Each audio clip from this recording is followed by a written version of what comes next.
družba, z nami je na Digitalni zvezi naš smučarski šampion, dvakratni zmagovalec svetovnega pokala, četrti na olimpijskih igrah in prvi smučar po Juretu Koširju, ki ga imamo v prvi jakostni skupini. Z nami je Žan Kranjec.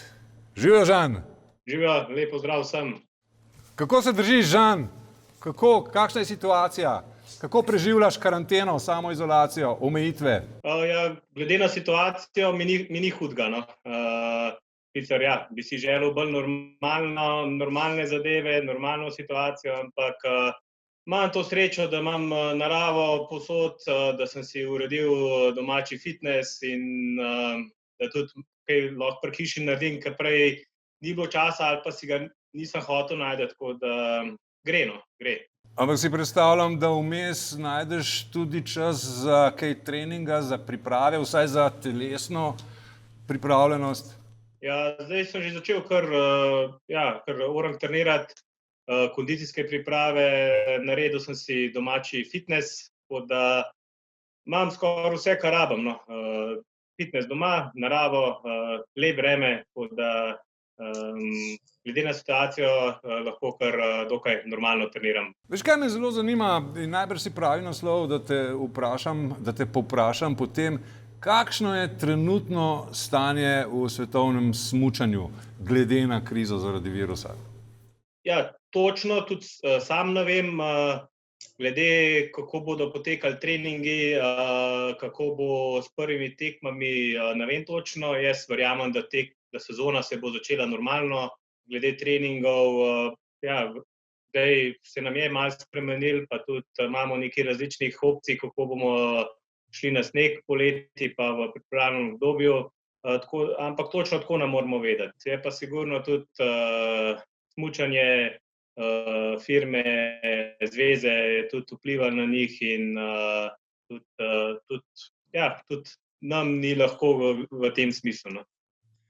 A bi se jaz zelo zmotil, če bi rekel, da ste pravzaprav smučarji prišli boljš skozi, kakor v drugih športih. Recimo, nogometaši bi morali novo sezono začeti že avgusta, pa ne vemo, če bo, smučarji pa tam šele, ko zapade sneg.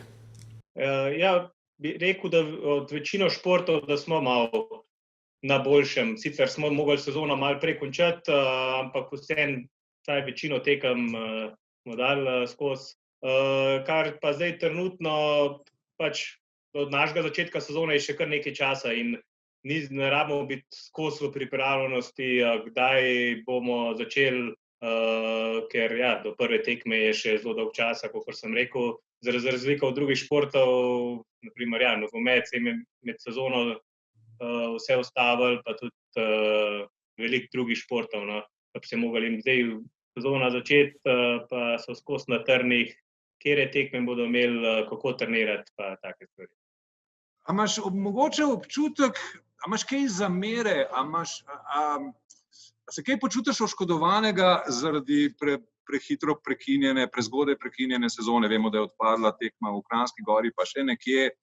In si bil ti v kar dobrem položaju, kar se tiče pik za mali kristalni globus. Glede tega mi je malo žal, malo škoda, da se je sezona prej končala, ker 4 tekmovalci smo bili zelo skupaj in jaz sem na koncu lig četrti zaključil. Tako da tudi, če bi imeli še zadnje 2 tekme, jaz ne bi imel kaj za izgubiti, ker 5. bi bil zelo težko, imel sem pa šanso tudi za globus. Tako da glede tega mi je malo žal, sem bil po eni strani malo oškodovan, ampak spet je pa tako, da kle so gledali na trenutno situacijo, niso gledali ta je prvi, ta je drugi, ta je tretji in zdaj vsem štima in zdaj bomo zaključili. Verjetno niso na to gledali, so gledali, zdaj je kriza s korono in moramo zaključiti. Verjetno so bili tudi kakšni pritiski od držav, pa od kakšne zdravstvene organizacije, tako da škoda, da se je tako išlo, ampak nisem pa zdaj jezen na kakšnega ali pa karkoli, ali pa da bi se tudi sam preveč obremenjeval. Zadnjo smučarsko sezono je bilo pa kar lažje dihati, ker ni bilo Hiršerja, ne? Ja, glede tega se nisem toliko obremenjeval, Hiršer je na štartu ali ne. Imel sem večino tekem v sezoni zelo dobre, tudi zmaga, pa stopničke in na prvih 5 tekmah sem bil skozi med najboljših 5. Zdaj, če bi Hiršer bil, sigurno bi bilo marsikaj lahko drugače, ali pa ne. Ampak glede na to, koliko je bil dominanten zadnja leta, verjamem, da bi tudi, če bi še vedno smučil, da bi še vedno bil med boljšimi ali najboljši. In verjetno bi bilo kaj drugače, ampak nikoli pa ne bomo vedeli. Tako da brez Hiršerja ali pa s Hiršerjem zmaga je zmaga, oziroma stopničke so stopničke in ni fair, da gledamo z te perspektive, da če bi pa on bil, pa ne bi zmagal, oziroma take stvari. Ampak je bil hud jebentiš, kot Tomba nekoč. Poslušaj, a si ti si še mlad smučar, a si ti še spremljal tekme Alberta Tombe pa Jureta Koširja? Kakšno tekmo sem tudi spremljal, ampak da bi se pa prav v živo spomnil tistih časov v smučanju, pa ne. No. To so bili časi. To so bili časi, ki jih je Tomba prav raztural. Tako kot zdaj. Takrat ste bolj spremljali smučanje. Ja. Poslušaj, mislim, najbrž se zavedaš, da je po tisti generaciji Vsaj moško smučanje nekoliko upadlo, pa so prišle punce bolj do veljave in kaj vem, vsaj zame, zapletam se, zdaj bo izpadlo tako, kot da žensk pa ne gledam. Ne. Takrat smo vsi spremljali smučanje. Razumem. Tisti cajti so bili, konstantno so bili kakšni rezultati, pa Bojan Križaj, pa potem tudi Rok Petrovič, pa kasneje Košir, pa Kunc, pa te fantje. Potem pa, kar se moškega smučanja tiče, dolgo nič, no zdaj imamo pa tebe. Hvala.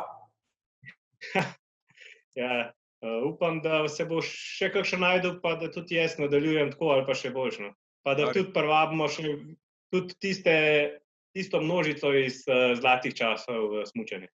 Hvala lepa za tale pogovor, lepo se imej, bodi priden in ostani zdrav. Hvala enako. Živjo.